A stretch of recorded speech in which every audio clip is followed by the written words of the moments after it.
वाल्मीकि रामायण में मंदोदरी की कहानी नहीं है। इसमें सिर्फ इतना जिक्र है कि वे मायासुर और हेमा की संतान थीं। हालांकि उत्तर रामायण में मंदोदरी के सौंदर्य और उनकी सच्चाई का जिक्र मिलता है। रामायण के कई दूसरे संस्करणों में भी मंदोदरी के बारे में विस्तार से लिखा गया। जैसे अद्भुत रामायण में मंदोदरी को सीता की मां बताया गया है। इसी में जिक्र है कि सीता के हरण के बाद गुस्साई मंदोदरी कैसे अपने पति रावण की मौत का कारण बनी। अद्भुत रामायण की कथा के अनुसार रावण एक विशाल कुंड में साधुओं का खून जमा किया करता था। एक तपस्वी घृतसामदा सालों से कड़ी तपस्या कर रहा था ताकि वो देवी लक्ष्मी को अपनी पुत्री के रूप में पा सके। तब के ही क्रम में साधु धूप से निकले दूध को एक पात्र में जमा करता, उसे मंत्रों से अभिमंत्रित करता। साधु को विश्वास था कि इससे लक्ष्मी उसमें आ बसेगी।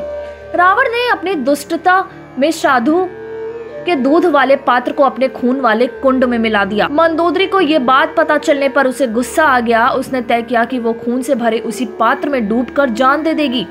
मान्यता है कि साधुओं के खून से भरा वो पात्र किसी जहर से भी ज्यादा जहरीला था। मंदोदरी खुदकुशी के इरादे से कुंड में कूदी, लेकिन मरने के बजाय गर्भवती हो गई। इसकी वजह कुंड में मिला दूध था। मंदोदरी का गुस्सा तब भी कम नहीं हुआ। उसने भावी संतान को कलंक मानते हुए उसे कुरुक्षेत्र में जमीन में दफना दिया।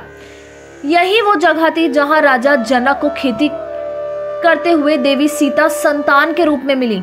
रामायण के एक और संस्करण देवी भार्गव पुराण में जिक्र है कि मंदोदरी के सौंदर्य पर मोहित रावण जब उससे विवाह की सोचता है तब उसे चेतावनी मिलती है कि इस शादी से जन्मी पहली संतान उसके विनाश का कारण बनेगी। रावण चेतावनी को नजरअंदाज कर देता है, मंदोदरी से ही विवाह करता है। बाद में उसकी गर्भ से जन्मी पहली संतान को खुद रावण ही कुरुक्षेत्र में जमीन में दफना आता है। यही बच्ची सीता बनी और रावण की मौत का कारण बनी। रामायण के जैन संस्करणों जैसे वासुदेव हिंदी और उत्तर पुराण में भी मिलता जुलता प्रसंग है। इनमें भी बताया गया है कि सीता रावण और मंदोदरी की पहली संतान थी और इसलिए दफना दी गयी क्योंकि रावण को अपनी मृत्यु का डर था। एशिया के कई देशों जैसे इंडोनेशिया, मलेशिया और थाईलैंड में बोली जाने वाली भाषा मलय में लिखी गई रामायण सेरी राम में भी सीता इसी तरह से दिखाई गई है। रामा केलिंग भी कहती है कि सीता असल में रावण की पुत्री थी।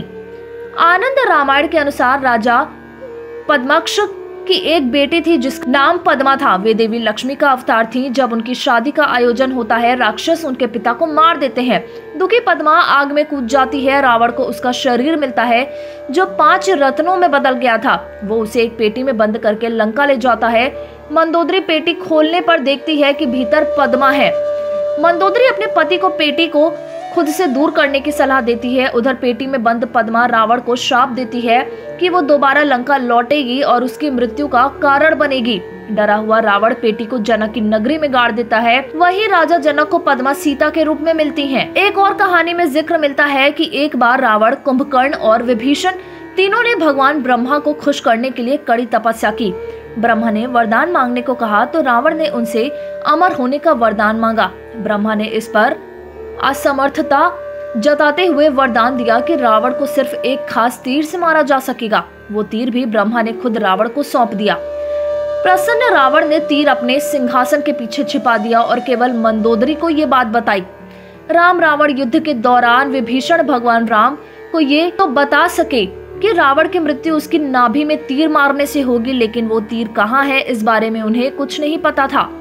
यही पता करने के लिए हनुमान जी ज्योतिष का रूप धारण कर लंका पहुंचे और मंदोदरी से मिले। ज्योतिष के असल रूप और मकसद से अनजान मंदोदरी के मुंह से गलती से तीर का राज निकल गया।